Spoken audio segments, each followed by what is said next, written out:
Queridos irmãos e amigos, eu quero cumprimentá-los com a graça e a paz do Senhor Jesus. Espero que todos vocês estejam bem, seguros, firmes e fortes no Senhor. Estamos aqui para começar mais um momento de adoração e eu quero convidá-lo a abrir sua Bíblia comigo no livro dos Salmos. Nós vamos ler o Salmo de número 97.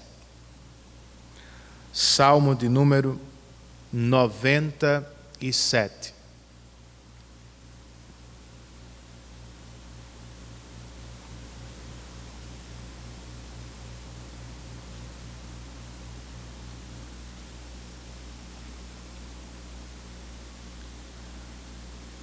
O salmista registra: o Senhor reina, exulte a terra e alegrem-se as regiões costeiras distantes. Nuvens escuras e espessas o cercam. Retidão e justiça são a base do seu trono. Fogo vai adiante dele e devora os adversários ao redor.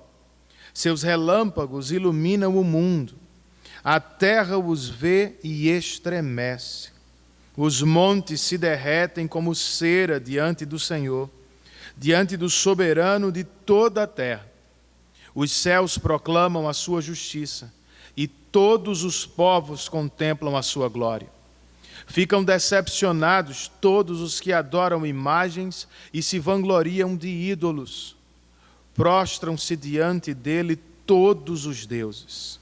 Sião ouve e se alegra, e as cidades de Judá exultam por causa das tuas sentenças, Senhor. Pois tu, Senhor, és o Altíssimo sobre toda a terra. És exaltado muito acima de todos os deuses. Odeiem o mal, vocês que amam o Senhor, pois Ele protege a vida dos seus fiéis e os livra das mãos dos ímpios. A luz nasce sobre o justo e a alegria sobre os retos de coração. Alegrem-se no Senhor justos e louvem o seu santo nome. É o que queremos fazer agora. Vamos orar ao Senhor. Senhor Deus, Criador dos céus e da terra, Deus Todo-Poderoso, e por causa de Cristo Jesus, nosso Pai bendito, nós nos aproximamos de Ti com o auxílio deste salmo que lemos. Queremos relembrar e cantar as Tuas maravilhas. Queremos proclamar a Tua glória e a Tua grandeza na nossa casa e a partir dela. Ajuda-nos a fazê-lo, Senhor. Estamos distantes uns dos outros. Não podemos fazer parte do culto da Tua igreja, que é a reunião dos santos. Ainda assim, nós podemos em casa buscar a Tua presença, auxiliados por Teu Espírito. Com a ajuda de nossa igreja, nós podemos nos voltar para Ti neste momento e render louvores ao Teu nome. Receba o que temos para oferecer, Senhor, e visite-nos com a Tua graça e com a Tua bênção. É o que nós pedimos, em nome de Jesus e para a glória dEle. Amém. Vamos cantar ao Senhor, queridos.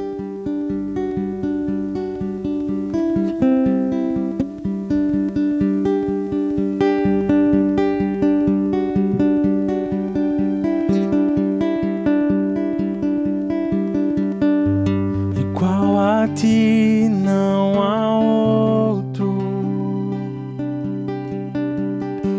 é impossível.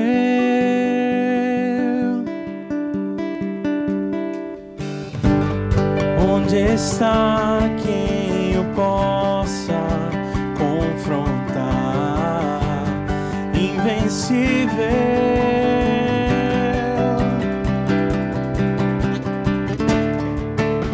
Abriu o mar, parou o sol e o universo com ele insiste em brilhar.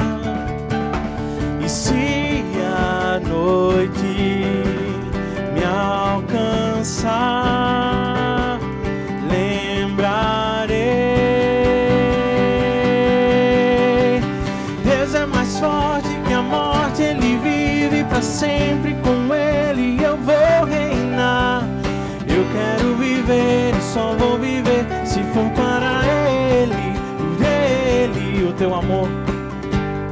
teu amor me fez novo,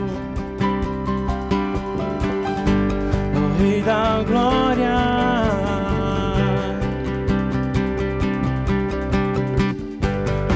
Onde está o que possa de ti me separar?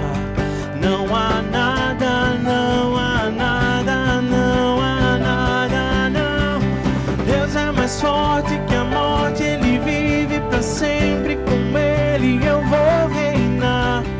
Eu quero viver, eu só vou viver se for para Ele, por Ele, por Ele. O amor é mais forte que a morte, Ele vive pra sempre e por Ele eu vou.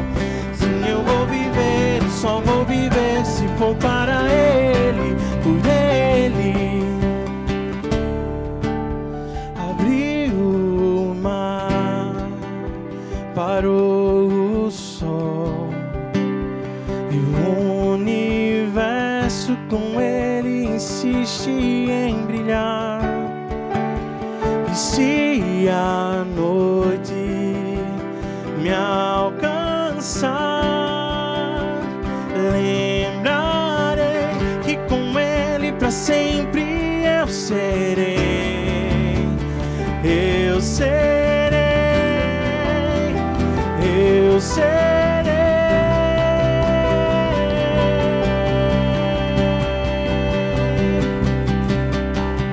Deus é mais forte que a morte, Ele vive pra sempre, com Ele eu vou reinar. Eu quero viver, eu só vou viver se for para Ele, por Ele, por Ele. O amor é mais forte que a morte, Ele vive pra sempre e por Ele eu vou. Sim, eu vou viver, eu só vou viver se for para Ele, por Ele.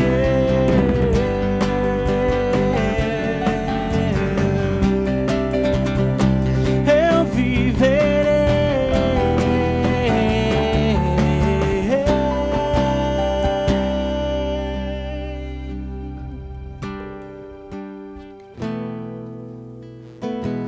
Digno és de glória e louvores. Levantemos nossas mãos, te adoramos, ó Senhor. Digno és de glória e louvores. Levantemos nossas mãos, te adoramos, ó Senhor. Porque grande és tu, maravilhas fazes tu, não há outro além de ti, não há outro igual a ti. Porque grande és tu, maravilhas fazes tu, não há outro além de ti, não há outro igual a ti. Digno és de glória e louvores. Levantemos nossas mãos, te adoramos, ó Senhor. Digno és de glória e louvores. Levantemos nossas mãos, te adoramos, ó Senhor. Porque grande és tu, maravilhas fazes tu, não há outro além de ti, não há outro igual a ti. Porque grande és tu, maravilhas fazes tu, não há outro além de ti, não há. Porque grande és tu, porque grande és tu, maravilhas fazes tu, não há outro além de ti, não há outro igual a ti. Porque grande és tu, maravilhas fazes tu, não há outro além de ti. não há outro igual a ti, Senhor.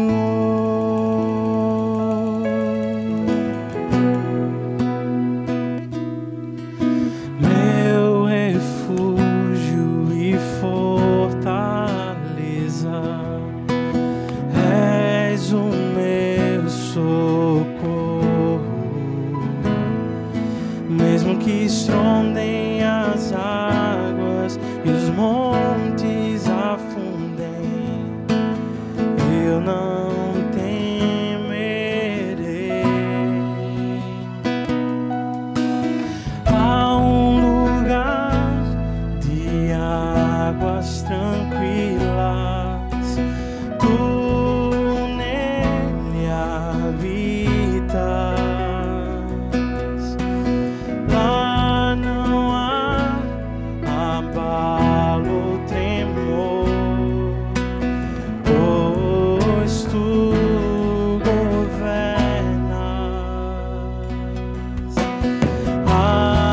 Assentado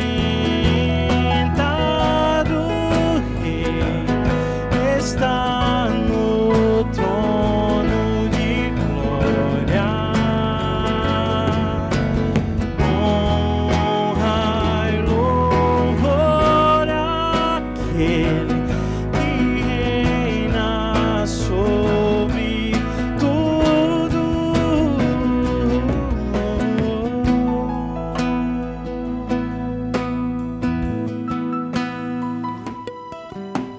Reinos vêm e vão, guerras surgem dentro e fora do coração. Mas mesmo que sondem as águas e os montes afundem, eu não temerei.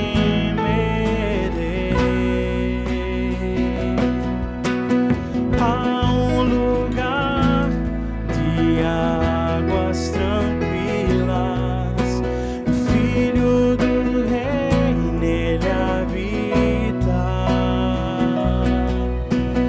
Lá não há abalo, temor, pois ele o governa.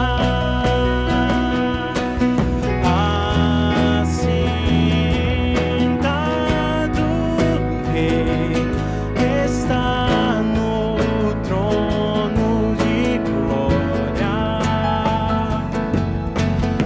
Honra e louvor àquele que reina sobre tudo.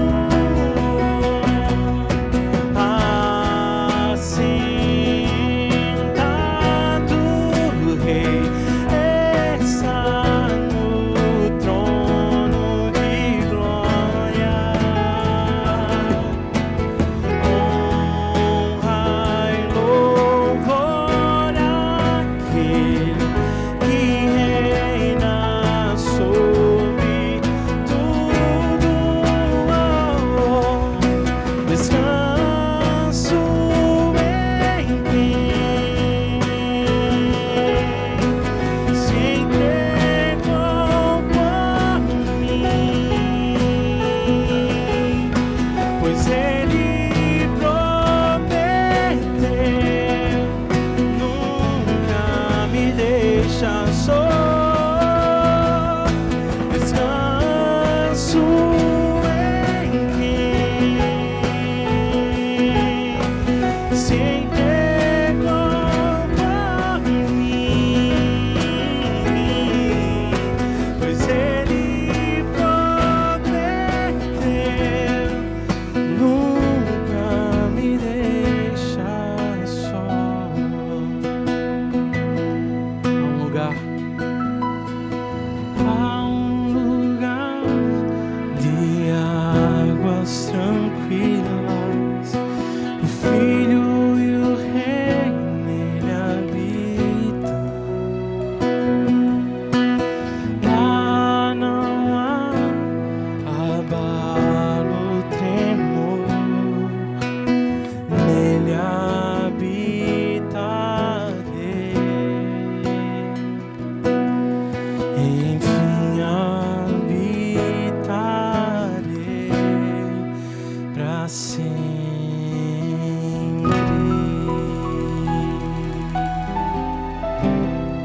Nosso Deus governa todas as coisas. Nada em nenhum momento fugiu ao seu controle. Ele continua a reinar, a governar a sua criação, as suas criaturas.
Ore ao Senhor nesse instante.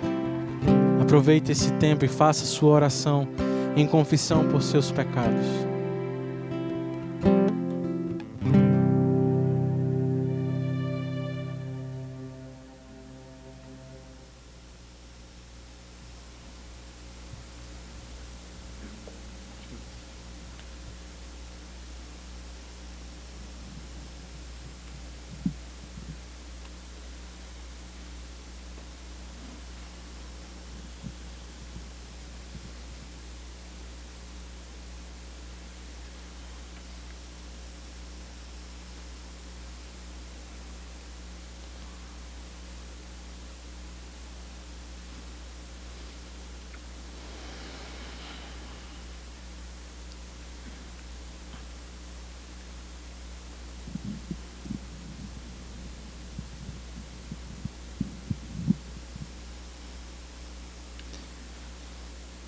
Deus, nós nos alegramos em Ti, pois como diz o salmista, Tu, Senhor, és o Altíssimo sobre toda a terra. És exaltado muito acima de todos os deuses. Nós Te louvamos e Te exaltamos, reconhecendo que não há nada que se compare à Tua grandeza. Tu és o Deus Todo-Poderoso que governa todas as coisas. Nós devemos a Ti toda a adoração, mas sabemos que somos pecadores e precisamos confessar nossos pecados a Ti. Perdoa-nos, Santo Deus, pois em muitos momentos nós excluímos o Senhor das nossas vidas. Escolhemos quando queremos nos submeter a Ti e pecamos, vivendo uma vida aparente, superficial e mundana. Por isso, Senhor, nós Te clamamos, tem misericórdia de nós. Ajuda-nos a andar contigo, conforme a Tua palavra. Que em todas as áreas da nossa vida sejamos influenciados e nos submetamos aos Teus mandamentos e à Tua vontade. Senhor, nós também pedimos perdão por colocar nossa confiança e esperança nas coisas e nos homens dessa terra. Nós queremos buscar alívio para as nossas vidas e restauração para o mundo caído, nos políticos, nos poderosos, no dinheiro, no lazer, na família ou mesmo no trabalho. E assim, Senhor, nós pecamos contra Ti. Por isso, mais uma vez, pedimos por Tua misericórdia, Pai. Nada está no nosso controle. Só Tu és autossuficiente, poderoso e soberano. Somente o Senhor pode restaurar aquilo que foi corrompido pelo pecado. Nós queremos nos refugiar em Ti. Que nada nesse mundo brilhe aos nossos corações, aos nossos olhos e aqueça mais o nosso coração do que o Senhor e a Tua presença. Nós somos gratos por Tua graça e porque em Cristo há restauração para nós e para a criação. Nós oramos em Seu nome. Amém.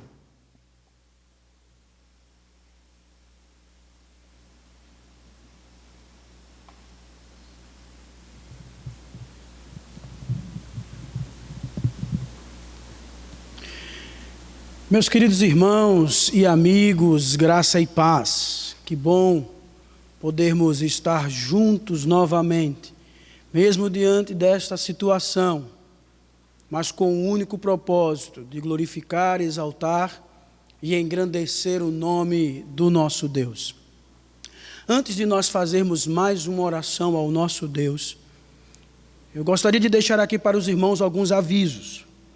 E o primeiro deles, irmãos, é que nós estamos ainda seguindo o decreto do governo do Estado, que nos impede de reunir de forma presencial. Então nós estamos seguindo aquilo que foi colocado pelo nosso governo. Um outro aviso, irmãos, é sobre a escola bíblica dominical.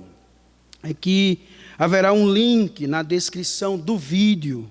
E o horário das aulas será o horário habitual, pós-culto da manhã. Então, terminando o culto da manhã, você pode acessar esse link e participar da escola bíblica dominical. E por fim, amados, é que nesta próxima quarta-feira nós teremos culto de oração. Este culto irá funcionar pela plataforma Zoom a partir das 20 horas. E para você participar deste culto, nós estaremos disponibilizando um link nos grupos de WhatsApp da igreja. Convido você a fechar os seus olhos nesse momento, curvar a sua cabeça e orar ao nosso Deus. Misericórdia, ó Deus, misericórdia, pois em Ti, ó Pai, a minha alma se refugia. Por isso, ó Deus, estarei sempre, Senhor, me alegrando e me refugiando à sombra das Tuas asas, até que passe o perigo. É assim, ó Deus, que a Tua palavra nos ensina. Queremos, ó Deus, Te louvar pelos Teus cuidados, Te louvar pela Tua proteção, Te louvar, ó Deus, pela manifestação diária da Tua graça, das Tuas misericórdias. Ó Deus, muito obrigado. Queremos colocar diante de Ti, ó Pai, as nossas vidas em forma de gratidão, Senhor, por tudo que o Senhor tem feito. Em especial, queremos colocar os pais do nosso irmão diácono Diego. Estes, ó Deus, tiveram Covid, mas graças ao Senhor eles estão curados. Por isso, ó Deus, nós Te louvamos. Temos outros irmãos, ó Deus, que foram curados por Ti, graças a Deus por isso.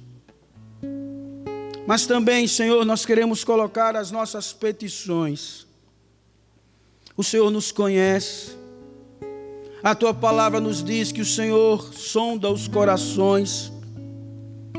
O Senhor sabe das nossas lutas, das nossas necessidades. O Senhor sabe das provas que temos passado. Deus, e nesta hora nós colocamos tudo isso diante de Ti, na certeza, ó Pai, que o Senhor tem o melhor para cada um de nós. Mas em especial, Senhor, queremos colocar a vida do nosso irmão Arnóbio. O Teu servo perdeu familiares durante a semana, em decorrência do Covid, ó Pai.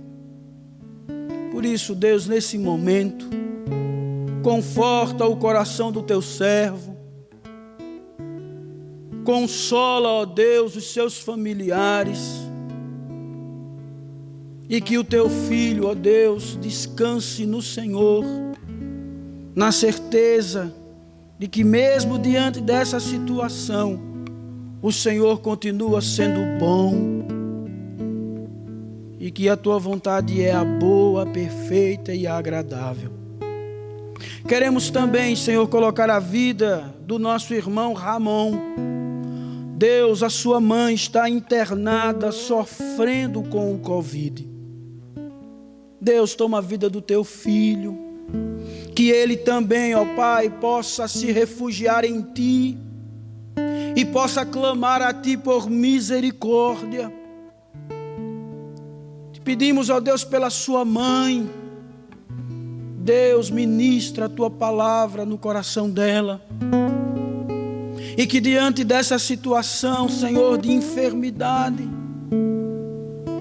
ela, ó Deus, possa ter um encontro especial contigo. Por isso, Deus, tome também a sua família e os ajude nesse momento. Nós iremos ofertar agora, ó Pai, que possamos depositar os nossos dízimos e ofertas com alegria de coração. Nós Te louvamos pela fidelidade, ó Deus, em tempos de crise. Nós te louvamos, Senhor, porque o Senhor não deixou faltar. O Senhor tem suprido a tua igreja, o teu povo. E graças a Deus por isso, Pai. Ó Deus, o teu amor, ó Pai, é tão grande que alcança os céus. A tua fidelidade, ó Pai, vai até as nuvens. Por isso, ó Deus, sê exaltado acima dos céus, sobre toda a terra esteja a tua glória. Oramos assim, Pai, gratos, no nome do teu Filho Jesus Cristo, este que vive e reina para todos sempre. Amém. Irmãos, louvemos ao nosso Deus e que possamos ofertar, como diz a palavra, com alegria de coração.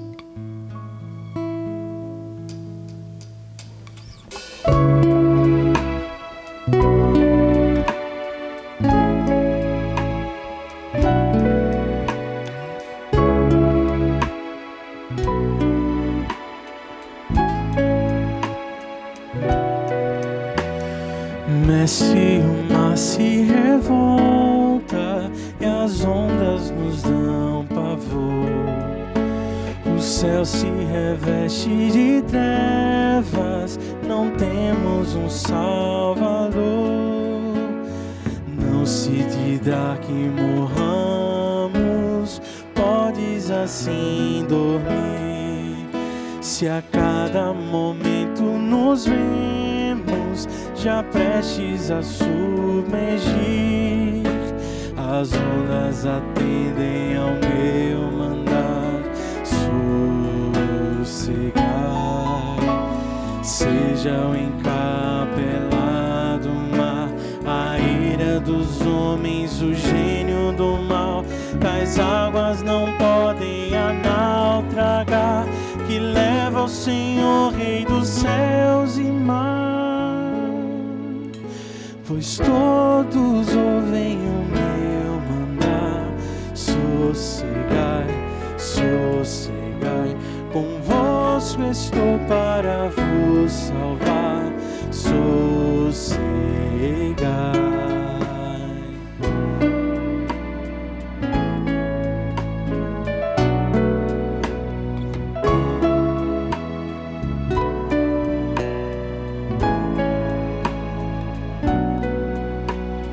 Mestre, tão grande tristeza me quer hoje consumir. Na dor que perturba minha alma, o coro vem me acudir.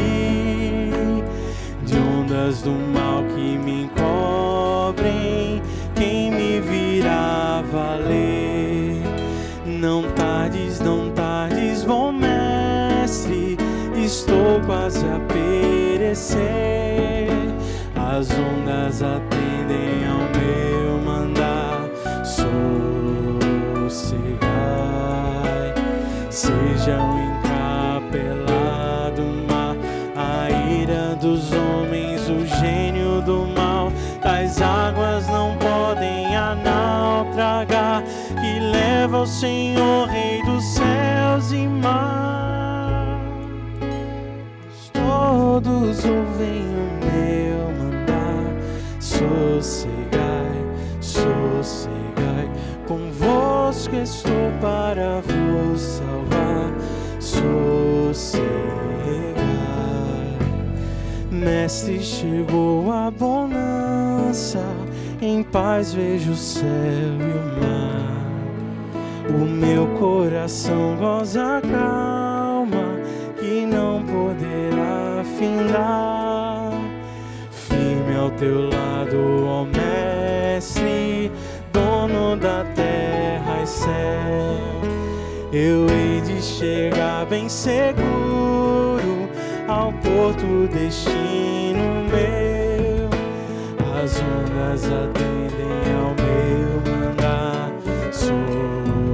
Sossegai, seja o encapelado mar, a ira dos homens, gênio do mal, tais águas não podem a nau tragar. E leva o Senhor, Rei dos céus e mar, pois todos ouvem o meu mandar. Sossegai, sossegai, convosco estou para vos salvar. Sossegai, sossegai, sossegai.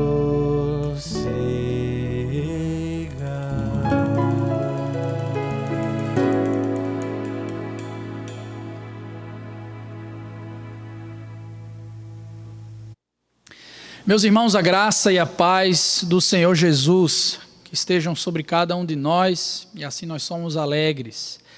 Aqui eu trago rapidamente uma palavra de lembrança dos irmãos da nossa congregação lá em Mamanguape, a Igreja Presbiteriana do Vale, como também da minha própria família. Creio que muitos dos irmãos, talvez todos, tenham notícia de que eu, Marília e Alice estamos passando por algumas dificuldades recentemente relativas às dificuldades de saúde da minha filha. E gostaria apenas de agradecer aos irmãos por tanto cuidado, tanto amor, visto em orações, em visitas, mensagens, ligações. Eu tenho essa obrigação moral de estar diante dos irmãos e com muita alegria louvar o nome do Senhor, pela igreja que assiste, pelo cuidado amoroso que nós desempenhamos uns pelos outros e por saber, até à luz das Escrituras, como isso é um bom testemunho para os de fora, a forma como nós nos amamos. Então, muito obrigado por tudo isso, queridos. Agora, vamos abrir, por favor, a palavra de Deus. Eu gostaria que os irmãos separassem a sua Bíblia nesse instante e abrissem lá em Gênesis, capítulo 5, versículo 1 ao versículo 32. Nós vamos hoje dar continuidade à série de mensagens no livro de Gênesis, e aqui eu estou para compartilhar com vocês a porção contida nesse texto. Para tanto, eu gostaria apenas de ler o versículo de número 24 com os irmãos e em seguida iniciarmos o nosso momento de reflexão. Gênesis capítulo 5, versículo de número 24, assim diz a Escritura Sagrada: Enoque andou com Deus e já não foi encontrado, pois Deus o havia arrebatado. Oremos. Senhor Deus, nós louvamos o Teu nome pela Tua beleza, ó Pai, pela Tua glória, por sabermos que o Senhor é perfeito, sabemos que a Tua palavra nos comunica, Senhor, de forma suficiente para nós, quem o Senhor é. Nós podemos Te conhecer, podemos nos aproximar, podemos nos maravilhar diante, ó Deus, das Escrituras. Hoje, de forma especial, estamos diante de um texto desafiador. Por isso, eu Te peço, Senhor, que tenha misericórdia de nós. Auxilia-me com Teu Santo Espírito, ó Deus, para que as palavras ditas agora sejam fiéis ao que o Senhor deseja comunicar. E que meus irmãos também tenham a atenção devida, a fim de que todos nós, como igreja, possamos ser edificados, para que muitos, quem sabe, ó Deus, possam chegar ao conhecimento do Evangelho, assim depositando a fé em Jesus Cristo e passando a desfrutar de alegria que nada pode comprar. Esteja conosco, ó Deus, nesse momento. Essa é a oração que eu faço a Ti, em nome de Jesus. Amém. Meus queridos irmãos, eu começo a minha prédica falando sobre uma história curiosa de um amigo meu. Ele era um crente fervoroso em Jesus Cristo, caminhando nos seus primeiros passos na fé. Era um amante de rock, por isso se vestia quase que sempre de preto.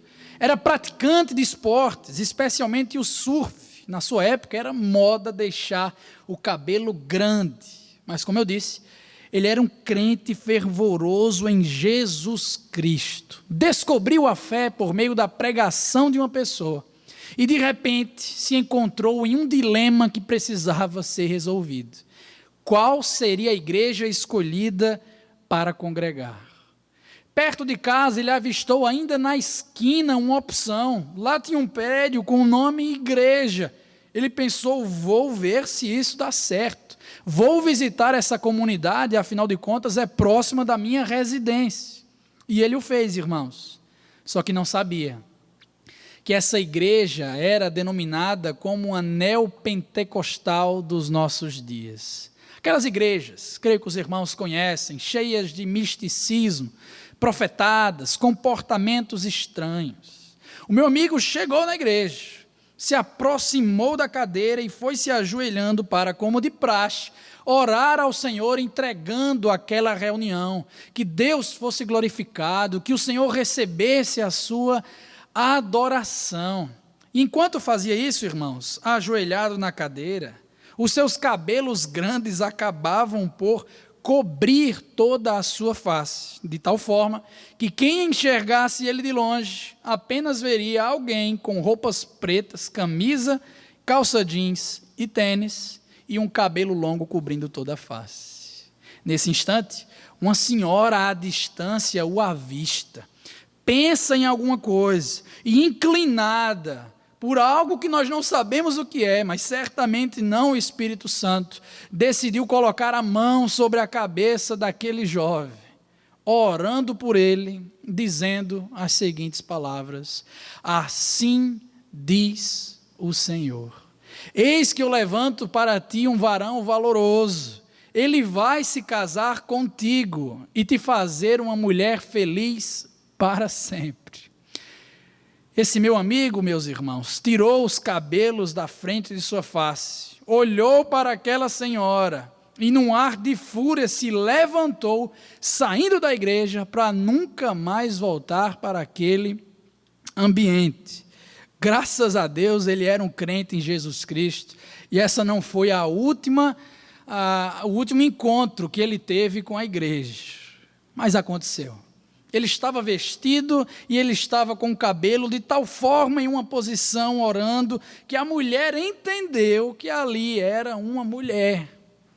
Porque às vezes, irmãos, as coisas não são o que parecem.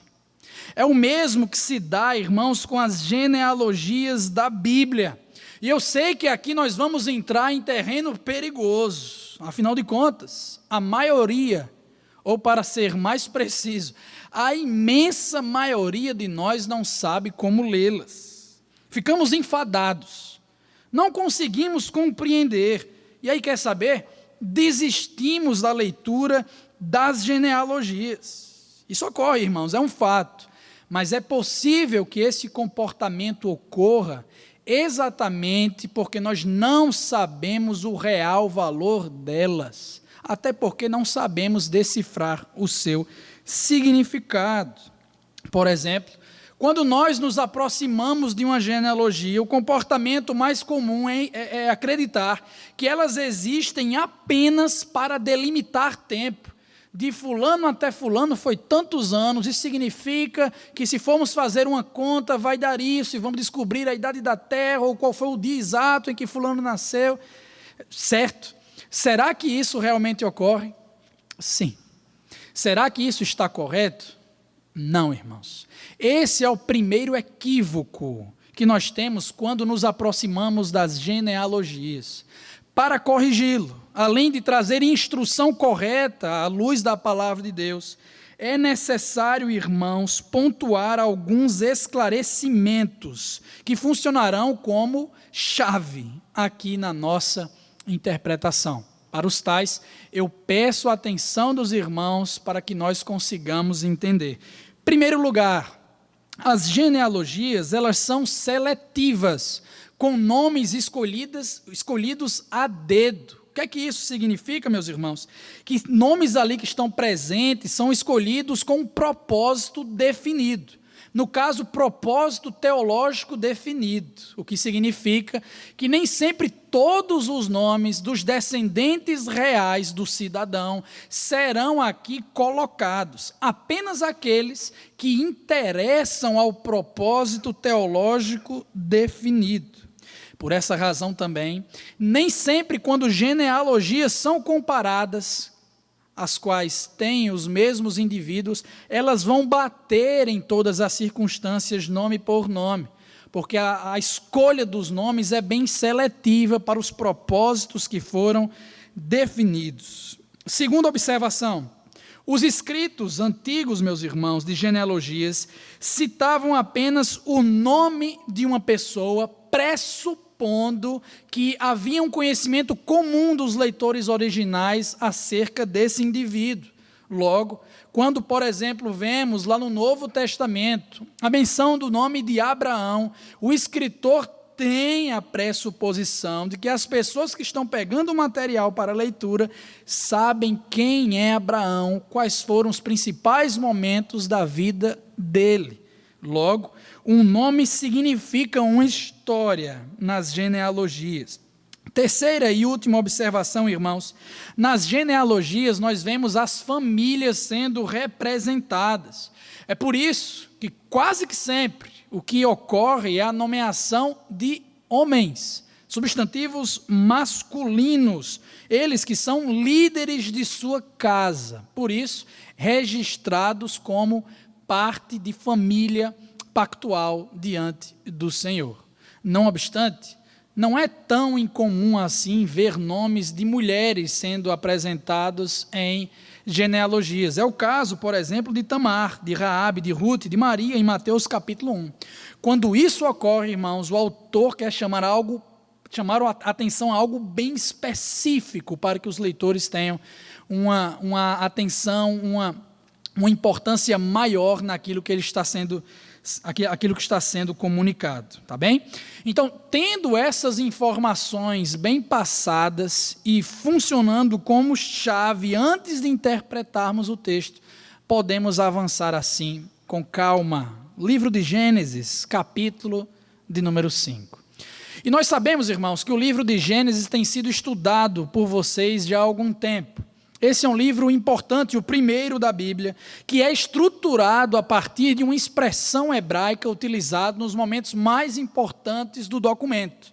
A expressão Toledot, que significa, em tradução, história das origens, registro da descendência ou ainda história da família. Cada bloco ou cada seção do livro de Gênesis é precedido por esse termo. Se você olhar, por exemplo, para o capítulo 2, verso 4, 5:1, 6:9, 10:1, 11:10, 11:27, 25:12, 25:19, 36:1, 36:9, 37:2, vai perceber o que eu estou falando. Todas as histórias importantes de Gênesis são precedidas por Toledot. A criação, Adão, Noé, Abraão, Isaac, Jacó, José e tantos outros momentos que eu citei aqui para vocês. O primeiro Toledot, capítulo 2, versículo de número 4, descreve a criação do mundo. Quando Deus, meus queridos irmãos, cria os céus e a terra no princípio. Ele trabalha por 6 dias de forma criativa, montando o palco do seu mundo. No 7º dia ele descansa. Dentre esses 6 dias, um se destaca como o momento da criação do diamante de Deus, o ser humano, o ápice da sua criação, formado à imagem e semelhança de Deus e recebendo uma orientação precisa da parte dele. Eles não deveriam, Adão e Eva, o primeiro homem e a primeira mulher, comer do fruto da árvore do conhecimento do bem e do mal. A única coisa proibida por Deus, por tantas coisas que ele aprovou ou que deu para os homens comerem e fazerem no jardim do Éden. Como nós sabemos, irmãos, houve o pecado. Eles desobedeceram a Deus e, como resultado disso, foram afastados do jardim do Éden, expulsos da presença de Deus, perdendo o seu status de retidão moral e o relacionamento que tinham com o Senhor. Agora, Adão e Eva passariam a experimentar o veneno das consequências pecaminosas. Primeiro, já vemos isso acontecendo no seu próprio filho. Caim, a Bíblia vai colocar, assassinou o seu irmão Abel. Caim era um homicida, alguém conhecido como um fugitivo nas Sagradas Escrituras, matou seu próprio irmão no ataque de fúria. Mas as coisas não pararam por aí. A humanidade foi piorando passo a passo, meus irmãos. Afinal de contas, nós temos o relato que, seguindo a linha do seu ancestral, outros descendentes de Caim também continuaram com muita impiedade. É o exemplo de Lameque, que vocês foram introduzidos há 2 semanas atrás na exposição do capítulo 4. Lameque, meus queridos irmãos, assassinou o dobro do seu pai, Caim. Se Caim matou uma pessoa, Lameque matou 2, e com motivos pífios. Então a humanidade estava se perdendo passo a passo, progredindo em maldade. E aí Deus vem intervir, queridos. É nesse contexto que surge mais um filho de Adão e Eva, chamado de Sete, um nome que significa concedido. Foi nessa época, diz o texto sagrado do capítulo anterior, que se começou a invocar o nome do Senhor. Deus passou a ser proclamado, venerado, adorado no meio da linhagem que Sete estava construindo.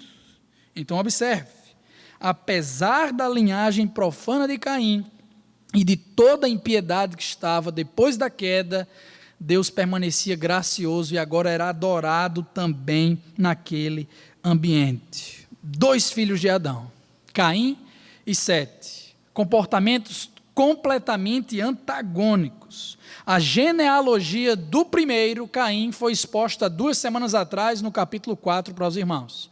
Hoje nós vamos ver o outro lado da moeda, a exposição da genealogia de Sete, o outro filho de Adão. A mensagem que eu quero trazer para os irmãos, de acordo com esse texto, queridos irmãos, está justamente contida nesses versículos de uma genealogia, e ela é que apesar do pecado, Deus permanece gracioso. Eu vou repetir por sua importância. Apesar do pecado, Deus permanece gracioso. O nosso desafio é descobrir como isso acontece nesses 32 versículos. Como Deus permanece gracioso apesar do pecado da humanidade. Eu elaborei 3 respostas. A primeira está contida entre os versos 1 ao 3, que diz o seguinte: apesar do pecado, Deus permanece gracioso em permitir que o homem ainda desfrute de suas bênçãos. Olhe para o texto. Veja como ele se inicia falando da descendência de Adão, ou no original hebraico, Toledot Adam, a história da descendência de Adão. É um registro, é um relato, irmãos, dessa geração a partir de Adão. Mas de onde vem esse relato? De onde vem esse registro que Moisés aqui está pontuando? Um comentarista diz o seguinte: a menção de um relato escrito pressupõe que o autor usou fontes. Possivelmente, essa fonte continha uma forma escrita de uma tradição oral primitiva. O que é que isso significa? Que os antigos tentavam guardar a sua memória através, irmãos, de tradições escritas ou na oralidade, para que não perdessem as histórias e os personagens importantes do seu tempo. Uma dessas tradições, ao que parece, chegou ao autor de Gênesis, Moisés, o qual, impelido e inspirado pelo Espírito Santo, aqui a redige nesse livro de Gênesis. Esse é o registro da descendência de Adão. E antes de falar propriamente dos nomes, o autor vai fazer questão, meus queridos, de mostrar a bênção de Deus ainda presente na humanidade, a despeito da queda de Adão e de Eva, e apesar do comportamento contínuo de impiedade dos descendentes de Caim. Olha o que o texto sagrado nos diz: quando Deus criou o homem, a semelhança de Deus o fez. Lá na criação, Deus criou, nós já sabemos disso, o homem macho e a mulher fêmea, é o que encontramos lá no capítulo de número 1.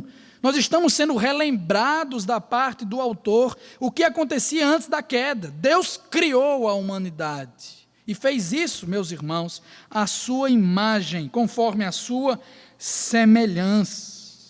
Mas o que foi que aconteceu depois dessa criação? Quando foram criados, Ele os abençoou. Como foi que Deus abençoou a Adão e a Eva antes mesmo da queda ocorrer?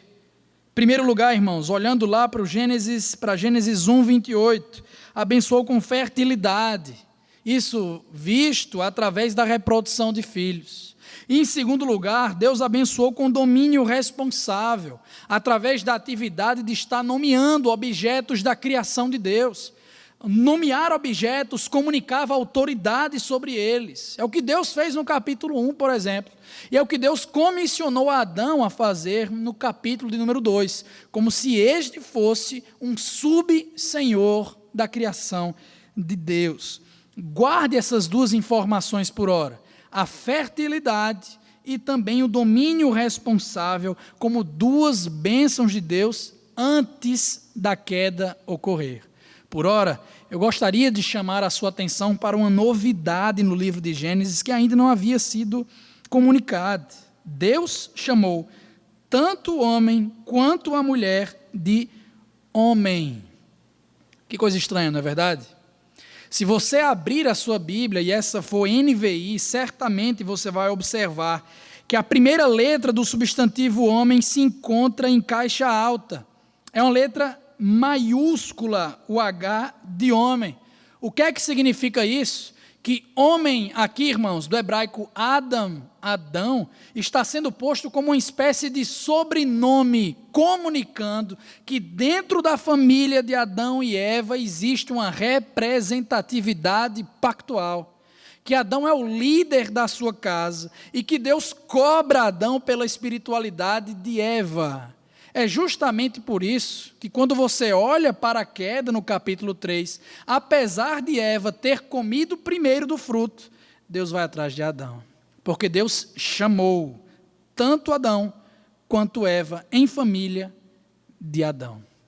Partindo dessa ideia de aliança, de pacto no seio familiar e expandindo para o progresso da redenção de Deus, queridos irmãos, observemos agora no texto como o Senhor está cumprindo o que estava sendo dito lá em Gênesis capítulo 3, verso 15, quando houve a promessa de que um descendente de Eva iria se levantar para pisar na cabeça da serpente, tendo vitória sobre Satanás.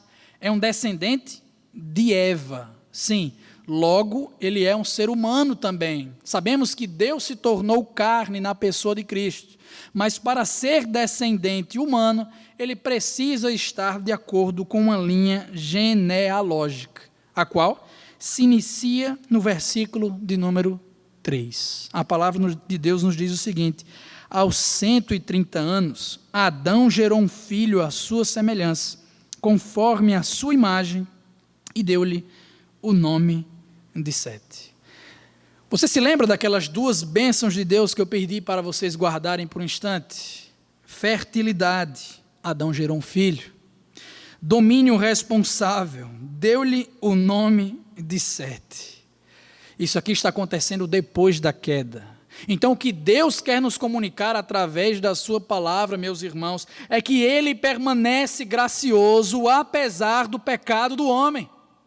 Ainda agora, nesse instante, Adão e Eva estavam experimentando bênçãos do Senhor, tendo filhos e continuando o domínio responsável sobre a terra. Deus permanece manifestando a sua graça. Curioso, irmãos, é que a genealogia da qual virá o Senhor Jesus Cristo não tem o nome de Abel, que ao que tudo indica foi uma pessoa piedosa.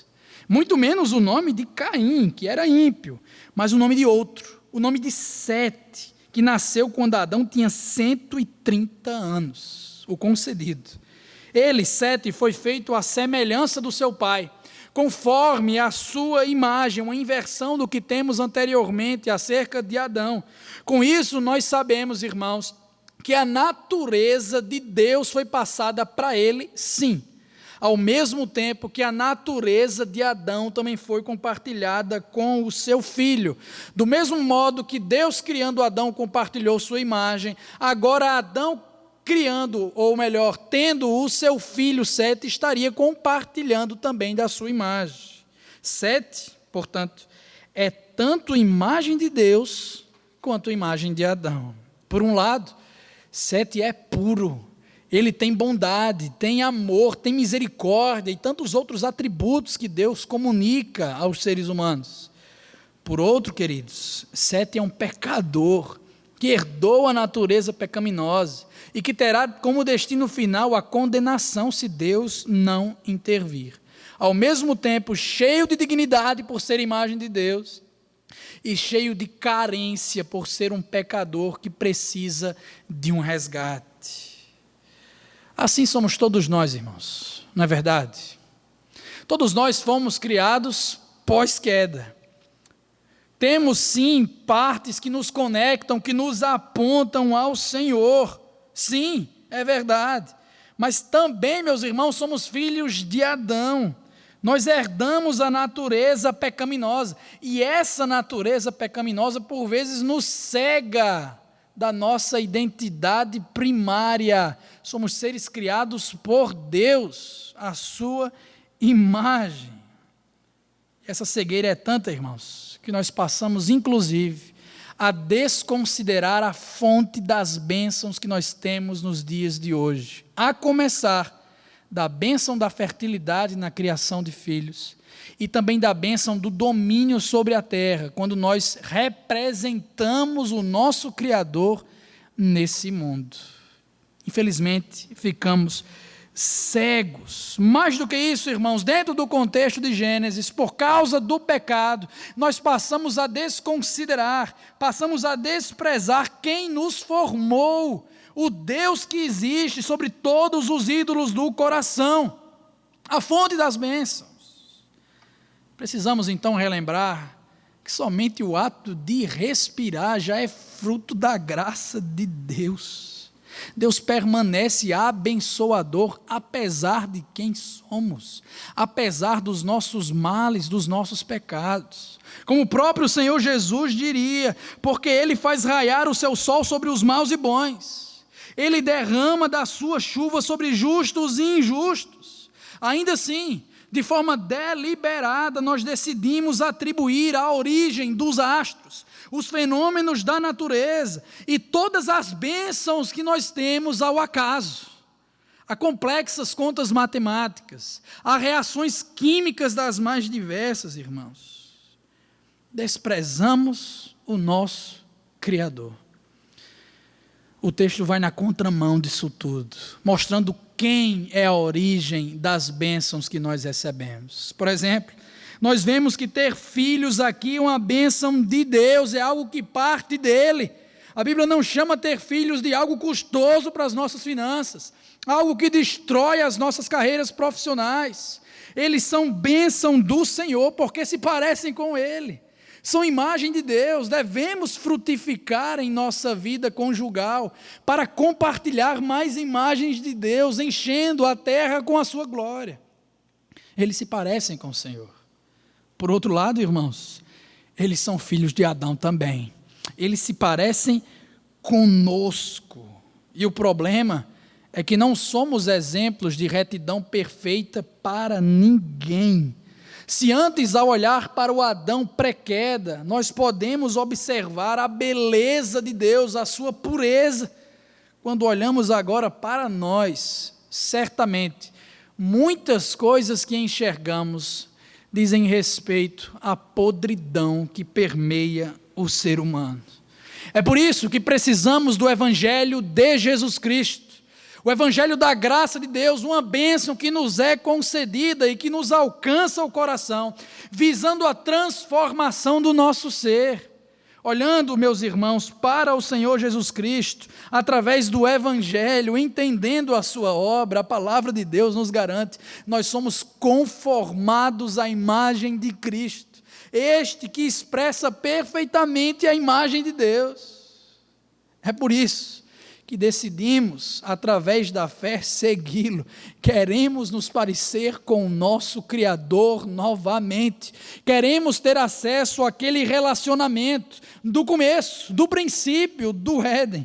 E somente Cristo pode nos dar isso. Uma vez crentes no Senhor, irmãos, agora sim, estaremos aptos novamente a representá-lo de forma adequada nesse mundo, dominando a criação através das diversas coisas que fazemos, fornecendo teologia, fornecendo tecnologia, produzindo cultura, trabalhando diariamente, cuidando do meio ambiente e tantas outras atividades. E também poderemos criar os nossos filhos no temor do Senhor, dentro da família pactual. Para que isso ocorra de forma adequada, precisamos do Senhor Jesus Cristo. Afinal de contas, tais coisas são bênçãos de Deus. Elas vêm do Senhor. E precisamos dela, meus irmãos, porque enxergamos tudo isso com as óticas do Evangelho. Os ímpios enxergam de uma forma completamente diferente de nós, inclusive em relação à maior bênção que Deus já comunicou para a humanidade, o Evangelho da graça de Jesus Cristo. Os filhos são maravilhosos, sim, os filhos são chamados de herança de Deus. O trabalho, a cultura, a tecnologia, toda a terra em seu desenvolvimento são especiais porque apontam para o Senhor. Mas a melhor e maior bênção que Deus comunicou para nós é o Evangelho de Jesus Cristo. Entenda bem, os filhos são bênçãos de Deus. O domínio que Deus nos dá nesse mundo é bênção dele. Mas a maior bênção que Deus nos deu não é ser filhos. Não é ter filhos, mas é ser filhos. A maior e melhor bênção que Deus nos dá, meus irmãos, não é dominar esse mundo. É ser dominado por Ele, guiado pelo seu Espírito. Precisamos desfrutar disso, porque apesar do pecado, o Senhor Deus continua nos abençoando, especialmente através do seu Evangelho. A segunda resposta, irmãos, à pergunta como Deus permanece gracioso apesar do pecado, está contida nos versos 4 ao 24.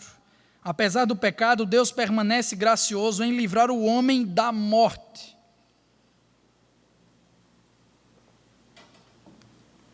Ele permite que o homem ainda desfrute das suas bênçãos e também livra o homem da morte, mostrando a sua graça.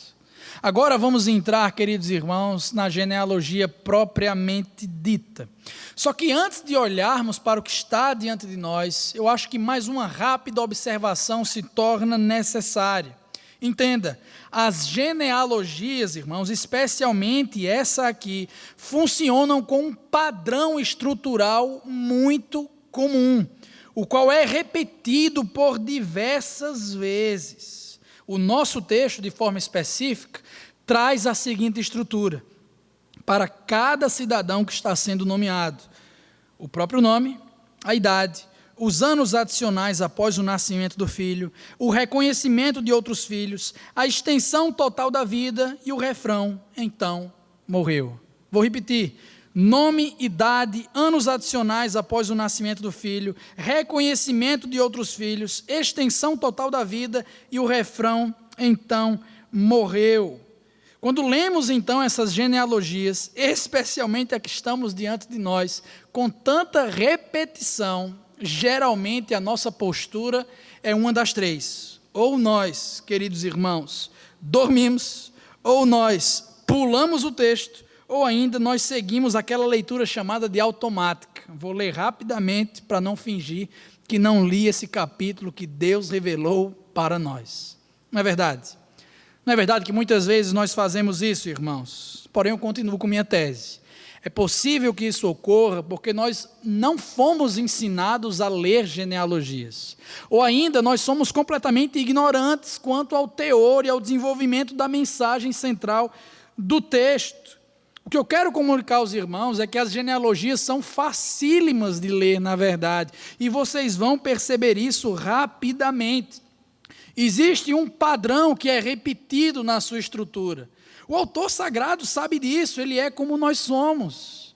Mas quando esse padrão, irmãos, de repente é interrompido, ele quer nos chamar a atenção para uma informação nova, para algo que merece uma atenção dobrada da parte dos leitores, captando os nossos olhos para o que está sendo descrito. Por exemplo, há 2 semanas os irmãos foram ensinados acerca da genealogia de Caim, e se depararam com 2 nomes específicos, chamados Enoque e Lameque. A estrutura da genealogia de Caim é parecida com essa aqui, e também é interrompida quando esses 2 nomes são mencionados, para trazer informações adicionais. Primeiro, o Enoque de Caim estava envolvido na fundação de uma cidade, e o Lameque de Caim estava envolvido em duplo homicídio. Essas foram 2 informações relevantes que o autor sagrado quis comunicar, pausando a estrutura da genealogia. É mais ou menos o que também vai acontecer aqui em Gênesis, capítulo de número 5. Vamos ao texto agora? Assim diz a palavra. Depois que gerou Sete, Adão viveu 800 anos, e gerou outros filhos e filhas. Viveu ao todo 930 anos e morreu. Aos 105 anos, Sete gerou Enos. Depois que gerou Enos, Sete viveu 807 anos e gerou outros filhos e filhas. Viveu ao todo 902 anos e morreu. Consegue perceber então aqui o padrão se repetindo, irmãos? Vamos continuar. Aos 90 anos, Enos gerou Cainã. E depois que gerou Cainã, Enos viveu 815 anos e gerou outros filhos e filhas. Viveu ao todo 905 anos e morreu. Aos 70 anos, Cainã gerou Maalalel. E depois que gerou Maalalel, Cainã viveu 840 anos, gerando outros filhos e filhas. Viveu ao todo 910 anos e morreu. Está bem repetitivo, não é verdade? Mas já teremos uma interrupção. Aos 65 anos, Maalalel gerou Jared. E depois que gerou Jared, Maalalel viveu 830 anos. E gerou outros filhos e filhas, viveu ao todo 895 anos e morreu. Aos 162 anos, Jared gerou Enoque. Depois que gerou Enoque, Jared viveu 800 anos e gerou outros filhos e filhas. Viveu ao todo 962 anos e morreu. É claro que isso é repetitivo, irmãos. É claro também, creio que vocês estão bem atentos, que ainda não tivemos uma interrupção aqui da estrutura, mas desde já um ensinamento é importante para nós no contexto aqui de Gênesis. Há uma linha norteadora, irmãos, há uma consciência por trás dessas palavras. A mensagem comunicada até então é que existe um processo repetitivo na vida de todos os seres humanos. É um ciclo. Viver, ou melhor, nascer, ter filhos, morrer. Todos os seres humanos estão dentro desse processo, desse ciclo. Mas quando foi que isso começou? Lá no Éden, por exemplo, Adão e Eva poderiam comer do fruto, irmãos, da árvore da vida, vocês lembram? Essa árvore da vida comunicava imortalidade. Em outras palavras, eles não iriam morrer. O ciclo era totalmente contrário ao que temos aqui, pois no capítulo 5, irmãos, o que temos depois da queda é o homem vivendo no reinado da morte. Fulaninho viveu tantos anos, gerou filhos e filhas, e depois de tanto tempo, morreu. Todos, absolutamente todos, descendentes de Adão, passaram pela morte até agora. O que estava acontecendo é justamente, irmãos, a fidelidade de Deus à sua própria palavra. Capítulo 2, versículo 16, Deus adverte Adão e Eva antes mesmo da queda ocorrer. No dia em que comerdes do fruto da árvore do conhecimento do bem e do mal, certamente morrereis. O texto original é tão enfático que deveria ser traduzido como morrendo morrereis. É certeza absoluta que vocês vão passar pela morte. Eu, o Senhor, que estou dizendo. É por isso que tudo isso aqui está acontecendo. Como o Novo Testamento coloca, irmãos, a morte entrou no mundo por meio de um só homem, o pecado original de Adão, e nenhum dos seus descendentes conseguiu escapar dessa morte. Nascer, ter filhos, morrer. Eis o destino da humanidade. Só que o tempo na terra, apesar da morte, durava bastante, não é verdade? Não sei se você se surpreende com os números altíssimos que nós lemos. Como é que as pessoas viviam com idade tão avançada? Será que podemos crer no relato das Escrituras? Será que não é um exagero que esse texto está nos colocando? Creio que não, irmãos. Na verdade, os sumérios, que segundo alguns historiadores eram a civilização mais antiga da Terra, também faziam algumas listas genealógicas, especialmente dos seus reis. E nessas listas, um comentarista, especialista na área, diz o seguinte: os anos atribuídos aos reis antediluvianos da Mesopotâmia, dentre eles os sumérios, faziam os descendentes de Adão parecerem crianças, pois na lista suméria o reinado mais breve é de 18.600 anos, enquanto o mais longo chega a 43.200. Eu não estou dizendo que isso aqui é confiável, estou apenas apresentando um relato extra-bíblico de que não é estranho um número elevado de idade naquele período. Será então que os números aqui da Bíblia realmente são exatos, irmãos? É certo que os números aqui nesse texto funcionam de forma secundária, não é a preocupação principal do seu autor. Ainda assim, um relato da Escritura deve ser interpretado, queridos irmãos, como verossímil. Afinal de contas, é bem possível que o mundo antes do dilúvio fosse bem menos hostil à vida, seja por conta do pecado, ou do impacto ainda incipiente do pecado, ou ainda, irmãos, pelo impacto positivo da natureza criada por Deus. De toda forma, a Escritura é confiável. Eles viviam longos anos, mas não se esqueça da mensagem: eles não conseguiam se livrar da morte. Voltando ao texto, aos 65 anos, Enoque gerou Matusalém. E depois que gerou Matusalém, Enoque andou com Deus 300 anos e gerou outros filhos e filhas. Opa, aqui temos uma interrupção da estrutura. Você está percebendo que o padrão foi rompido? Despertemos do sono então. Paremos de ler de forma automática. Algo fundamental está sendo colocado aqui para nós, irmãos. Alguém está quebrando a estrutura repetitiva do autor. E quem é essa pessoa? É um cidadão chamado de Enoque. Trata-se de um nome que também foi mencionado na genealogia de Caim. Eles têm o mesmo nome, mas são pessoas completamente distintas, está certo? O detalhe do nosso Enoque aqui nessa porção, que se destaca, é que ele andou com Deus. Olha que mensagem poderosa. Enoque andou com Deus, e isso não somente em meros meses ou anos de sua vida, mas por 300 anos numa sociedade corrupta, ele andou ao lado do Senhor. Mais do que isso, andou com Deus, tendo o Senhor consigo.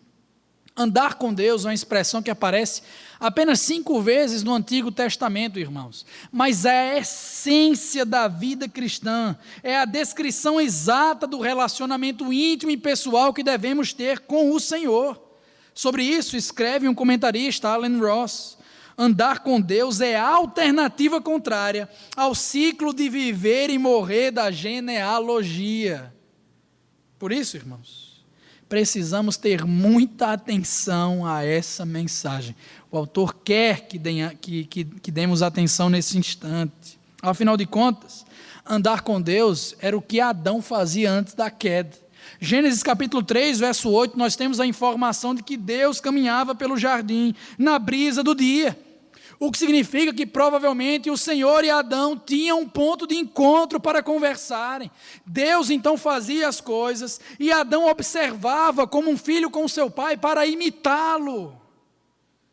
O modo, então, irmãos, de viver de Enoque é um retorno a esse ideal do Éden pré-queda. Por isso é fundamental. Enoque aqui é totalmente distinto do Enoque lá da linhagem de Caim.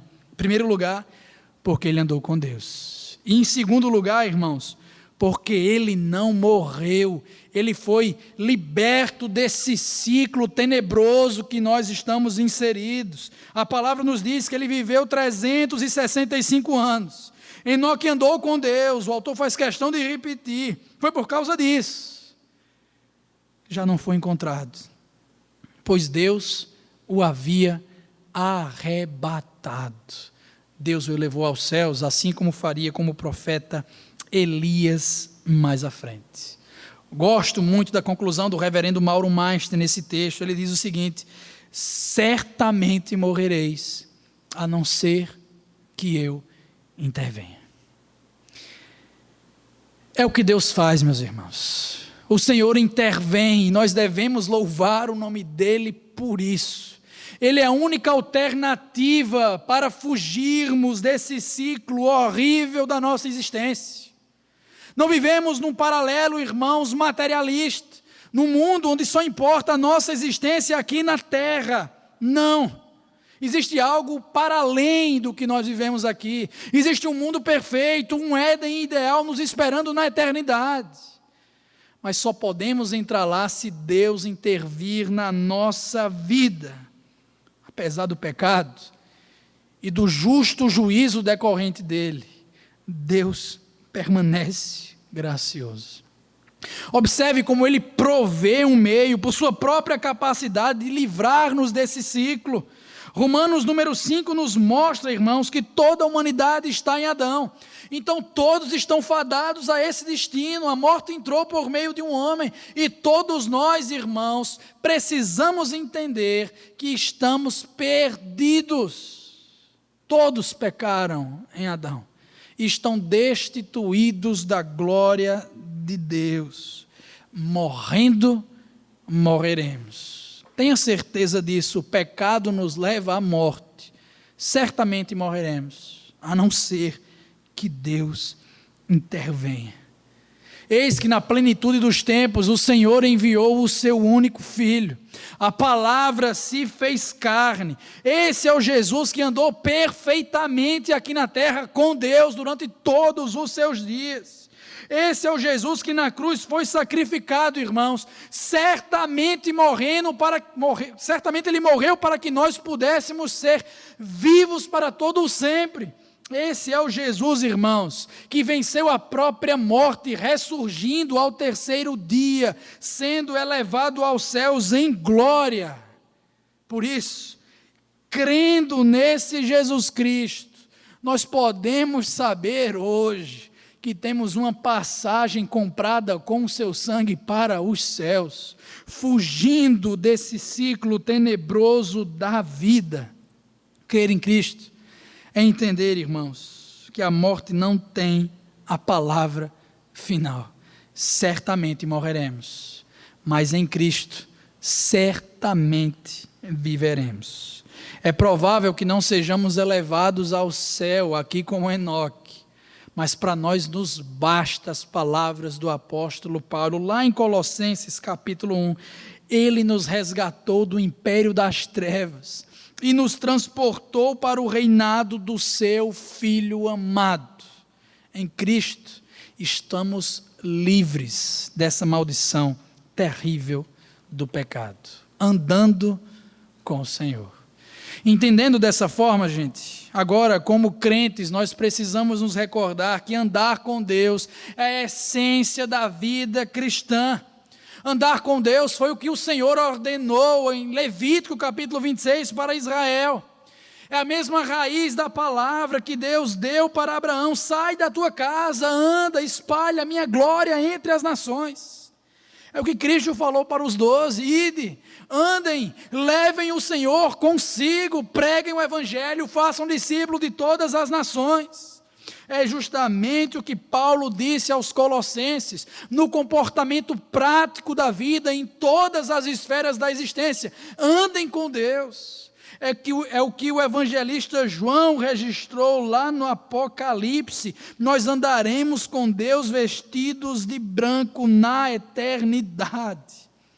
Andar com Deus é a essência da vida cristã, de Gênesis até Apocalipse. Por isso fica a pergunta que merece uma reflexão prática de nós. Nós temos andado com o Senhor, gente? O Senhor é nossa companhia constante. Como é que nós andamos com Deus? Se eu não sei se eu estou andando com o Senhor, como eu posso então, a partir de então, me envolver com isso de forma ativa, Lucas? Um sábio disse o seguinte: nós andamos com Deus quando Ele está em todos os nossos pensamentos. Não porque nós pensamos nele conscientemente e em todo o tempo, mas porque Deus é naturalmente sugerido em tudo o que nós pensamos, em cada área da nossa vida, em todo o ambiente que frequentamos, em toda situação na qual nós nos deparamos, tudo pertence a Deus. E a nossa mente precisa pensar nele, andar com ele em cada lugar que nós vamos. Por isso, das coisas mais ínfimas e corriqueiras do dia a dia, para as coisas mais complexas, nós precisamos levar o Senhor conosco. Você está pensando em esportes, meu irmão? Esportes? Sim. O que é que Deus pensa acerca disso? Você está pensando em passar na farmácia depois do culto para comprar uma fralda para sua filha? O que é que Deus pensa acerca disso? Você está para tomar uma decisão importantíssima para a sua família? O que é que Deus pensa acerca disso? Você está para assinar um contrato fundamental para a sua empresa? O que é que Deus pensa acerca disso? Leve o Senhor para tudo que você fizer, meu irmão, porque tudo pertence a Ele. Andar com Ele é levá-lo para todos os lugares. É o que os puritanos chamavam de coram Deo, a vida diante da face de Deus. Quer comais, quer bebais, fazei tudo para a glória de Deus. Assim como Adão, antes da queda, nós observamos o nosso Pai, o que Ele escreveu, o que Ele está fazendo aqui. Aprendemos e reproduzimos para a sua glória. Mas entenda, irmão, nós só podemos andar com Deus porque primeiro Ele nos deu a mão. Não fomos nós que caminhando chegamos ao trono da graça. Foi Ele que descendo dos céus veio até nós. Nós podemos andar com Deus porque esse é o Deus que andou para fora do jardim do Éden para buscar Adão. Nós andamos com Deus, irmãos, porque Cristo andou na via dolorosa em Jerusalém, para ser sacrificado no Monte Caveira, naquela cruz. Nós andamos com Deus, irmãos, porque Deus é maior do que o jardim, porque a graça é maior do que o pecado. Louvado seja o seu nome.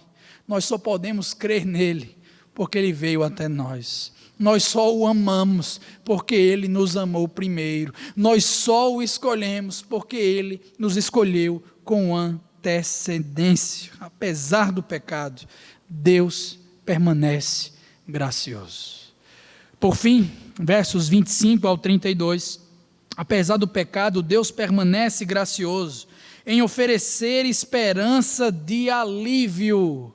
Aos 187 anos, Matusalém gerou Lameque, e depois que gerou Lameque, Matusalém viveu 782 anos e gerou outros filhos e filhas. Quantos anos viveu Matusalém? Viveu ao todo 969 anos e morreu. O homem descrito como Matusalém é de conhecimento comum. Ele era o homem que teve mais longevidade em sua idade, em todos os tempos. E ele é importante no nosso texto, irmãos, porque ele conecta dois personagens importantes. Ao mesmo tempo que Matusalém era filho de Enoque, ele também era pai de Lameque. Curiosamente, os dois únicos nomes repetidos de acordo com a linhagem de Caim no capítulo 4. Como adiantei para vocês, são pessoas completamente diferentes, e aqui até de forma intencional, quebrando as estruturas das duas genealogias, o autor coloca de um lado e de outro, contrastando a impiedade de uns com a piedade de outros, a perversidade da linhagem de Caim com a piedade da linhagem de Sete. Sobre Enoque, nós já temos as informações, andou com Deus e foi arrebatado. Já sobre Lameque, aquele que é o filho de Matusalém, nós temos informações a partir do versículo 28. Aos 182 anos, Lameque gerou um filho. Deu-lhe o nome de Noé e disse: ele nos aliviará do nosso trabalho e do nosso sofrimento das mãos, causados pela terra que o Senhor amaldiçoou. Temos uma nova quebra de estrutura aqui. Mais uma vez, uma mensagem a ser proclamada, agora através de Lameque. Aqui precisamos voltar para o capítulo número 3, para entender o conteúdo das suas palavras. Que alívio é esse que ele precisa? Que sofrimento é esse que suas mãos estão passando, de acordo com a terra? Você lembra das penalidades em sentença que o Senhor deu a Adão por causa do pecado? Ele disse: maldita é a terra por sua causa. Com sofrimento você se alimentará dela todos os dias da sua vida. Ela lhe dará espinhos e ervas daninhas, e você terá que alimentar-se das plantas do campo. Com o suor do seu rosto você comerá o seu pão, até que volte à terra, visto que dela foi tirado, porque você é pó, e ao pó voltará. Entenda, por causa do pecado de Adão, então, a terra foi amaldiçoada. Mas não pense aqui apenas num senso geológico do termo terra. Pense no que está por trás de tudo isso, na dependência da terra. O homem dependia da terra para o trabalho. Lembre que Adão tinha que cultivar o jardim. Da mesma forma, o homem dependia da terra para a alimentação. Ele poderia comer de todos os frutos, de todas as árvores, à exceção da árvore do conhecimento do bem e do mal. Logo, a maldição de Deus, que atinge a terra, naturalmente traz consequências duras para a alimentação e para o trabalho do ser humano. Isso de tal forma que o sofrimento se elevou, especialmente através dessas duas atividades. Eis então o sonho de Lameque: dias melhores para ele e para todos os seus conterrâneos. Será que isso iria acontecer? Será que dias melhores viriam? Será que Lameque estava olhando para o lugar certo quando queria mostrar a sua expectativa, a sua esperança?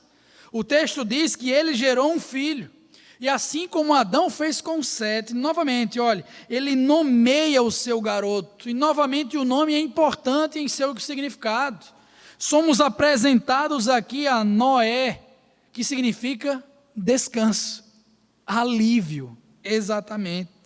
A esperança de Lameque, então, está no seu filho, como se fosse um menino prodígio, capaz de reverter aquela maldição que Deus impôs sobre a terra. Ele até profetiza sobre a vida de Noé.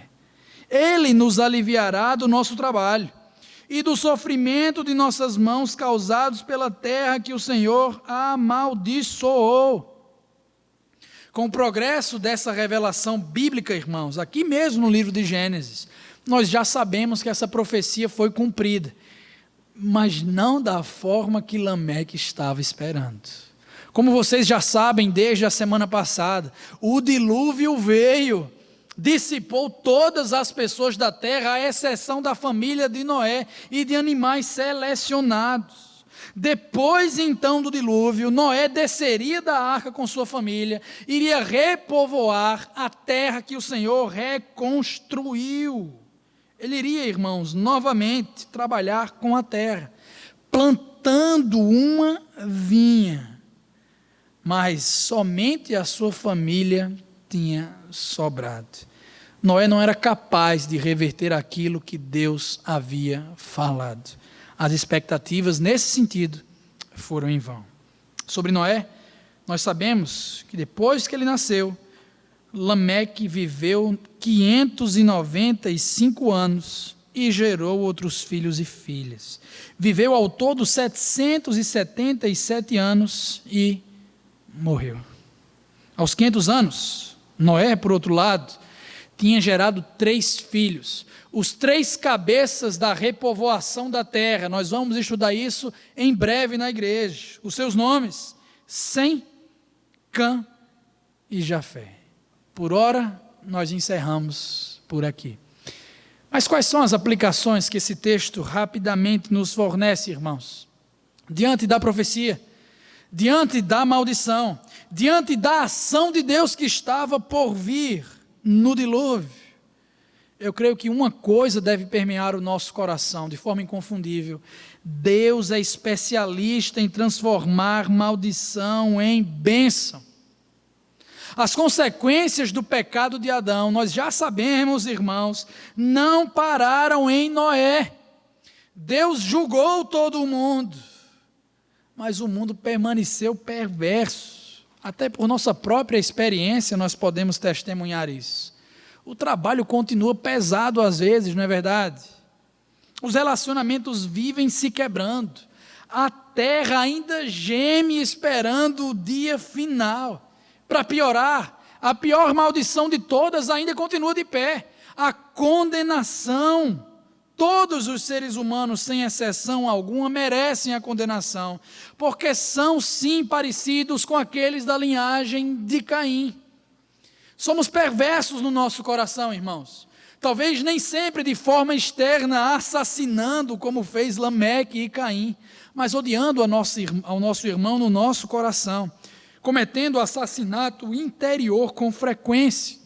Talvez não sejamos envolvidos em construção de um nome, de reputação exteriormente, na fundação de uma cidade, mas certamente dentro do coração mantemos o orgulho e a soberba lá em cima. Somos perversos. Merecemos sim a condenação por conta dos nossos pecados. Contudo, irmãos, assim como aquelas pessoas, tanto da linhagem de Caim, quanto da linhagem de Sete, que também iriam decepcionar, nós sabemos disso no começo do capítulo 6, nós precisamos de um alívio, nós esperamos por um descanso. A terra, o homem, a mulher carecem de um Salvador. E não somente eles, irmãos, o trabalho também, a alimentação também, todas as áreas da existência humana precisam de um Redentor. Os relacionamentos precisam de Cristo. A cultura precisa de um Redentor. O meio público, o meio ambiente precisam também do Senhor. A academia, a família, todas as esferas, irmãos, precisam do Senhor para funcionarem adequadamente, porque tudo é dele. Por isso, meus amados irmãos, nós ansiamos pelo alívio. Olhamos para o nosso trabalho e às vezes a segunda-feira é muito difícil. Olhamos para os problemas conjugais e por vezes queremos desistir. Nós olhamos, queridos irmãos, para o meio cultural, as produções artísticas e nos desesperamos. Esperamos que o Senhor transforme tudo o que está ao nosso redor. Só que não podemos cometer um erro aqui. Não podemos colocar as esperanças nos Noés da nossa vida, em pessoas, em trabalhos, em objetos, em ideias. Não, ninguém pode resolver definitivamente a questão, somente Deus pode restaurar a tudo, e Ele o fez. Louvado seja o seu nome. Através da sua obra, meus queridos irmãos, em Jesus Cristo nós teremos um novo céu e uma nova terra. Por causa da agonia do nosso Salvador, nós não estaremos mais experimentando sofrimento para sempre. Fomos libertos disso, porque na eternidade, a cultura, o trabalho, os relacionamentos, tudo, a alimentação, tudo será restaurado pelo Senhor Jesus. Tudo nós faremos para Deus de todo o coração, sem pecado, sem sofrimento, sem choro. Noé trouxe sim uma espécie de alívio naquele tempo. As pessoas ou circunstâncias que nós adotamos em expectativas até podem nos aliviar em certa medida, mas resolver a questão, somente o Senhor. Noé aliviou, mas para isso Deus teve que ceifar quase todos os seres humanos. Já Cristo trouxe o descanso eterno, só que dessa vez não foram os seres humanos ceifados, mas foi seu próprio Filho na cruz do Calvário. Você é um desses que crê nele. Entenda que o seu Salvador, irmãos, é o responsável pela restauração de tudo. E se você não crê nele, entenda que ele é a sua única esperança para que tudo ao seu redor não termine em destruição. Entenda que em Cristo você pode ver a face de um Deus que transforma maldição em bênçãos. Não olhe para filhos, para pais, para cônjuges políticos ou qualquer outra classe. Ninguém vai resolver seu problema. Somente o Senhor Jesus. Afinal de contas, irmãos, nem tudo é o que parece. Aquele meu amigo sabe muito bem disso. Homens são homens, mulheres são mulheres. E assim também são as genealogias. Apesar de esteticamente desafiadoras, na verdade são fáceis de ler e de identificar a mensagem, o significado importante. A minha oração, irmãos, é que nós possamos ler com mais afinco e dedicação essas porções das Escrituras. E mais do que isso, que possamos enxergar o Evangelho de Jesus Cristo aqui revelado. Porque se Deus revelou essas pequenas porções, até enfadonhas em alguns momentos, é porque Ele tem algo precioso para nos comunicar. E nós não podemos perder essa riqueza. Preguei sobre uma genealogia e quero encerrar com uma última genealogia encontrada em Lucas capítulo 3. Lerei rapidamente apenas a porção que diz que Jesus era filho de Sem, filho de Noé, filho de Lameque, filho de Matusalém, filho de Enoque, filho de Jared, filho de Maalalel, filho de Canaã, filho de Enos, filho de Sete, filho de Adão, filho de Deus. Essa parte confirma, irmãos, que Gênesis capítulo 3, o descendente prometido, ele veio. Dessa descendência, Cristo é a promessa de Deus. Se cremos nele, nós temos uma notícia maravilhosa nesse dia. E essa notícia, meus irmãos, é que o nosso nome está escrito em uma lista fundamental. A lista, irmãos, do livro da vida. A lista da genealogia espiritual dos filhos de Deus, por conta da graça do Senhor, apesar do nosso pecado em Cristo, o nosso nome está na lista de convidados da festa eterna dos céus, como filhos de Deus que seremos, desfrutando das suas bênçãos, vivendo sem o aperreio da morte, e encontrando alívio eterno ao lado do Senhor. Queridos, tenhamos agora um momento particular de oração, onde você está na sua casa, pare por uns instantes, ore ao Senhor em resposta desse texto, para que possamos, por fim, orar de maneira conjunta. Oremos.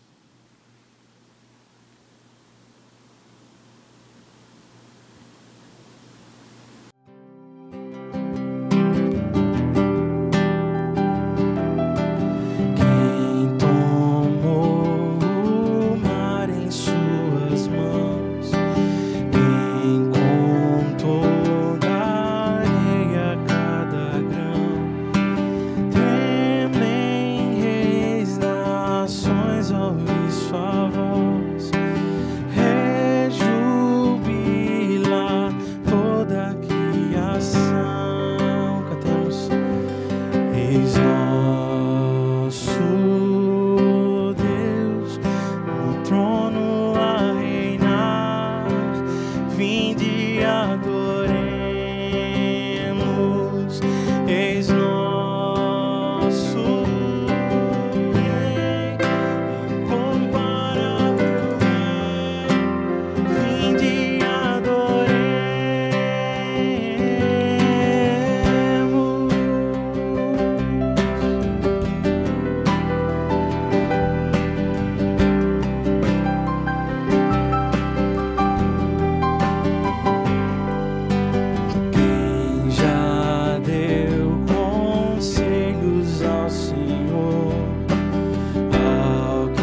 reinarás para sempre.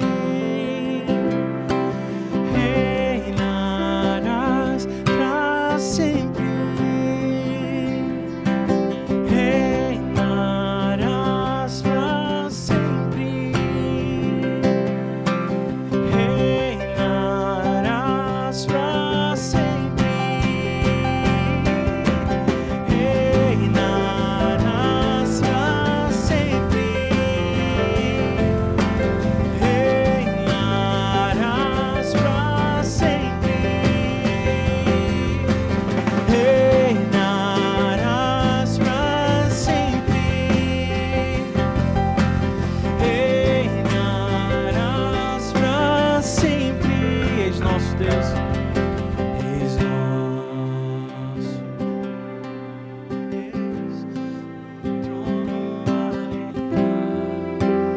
fim de és nosso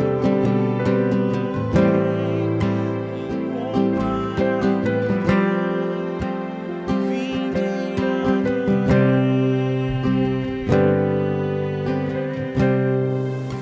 Senhor, muito obrigado, Pai.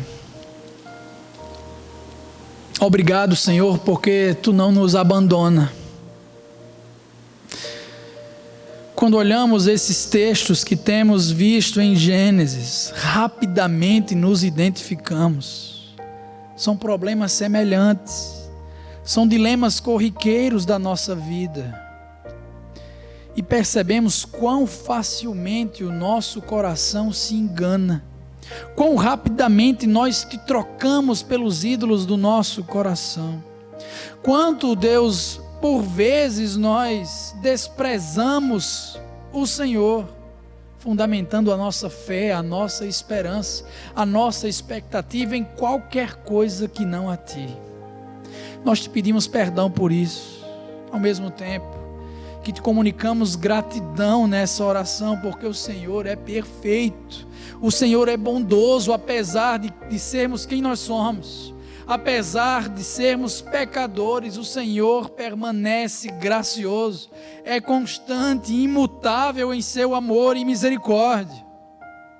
Te pedimos, ó Deus, ajuda-nos a aplicar esse texto sagrado, que possamos andar contigo em todos os momentos da vida. Não há companhia melhor do que o Senhor.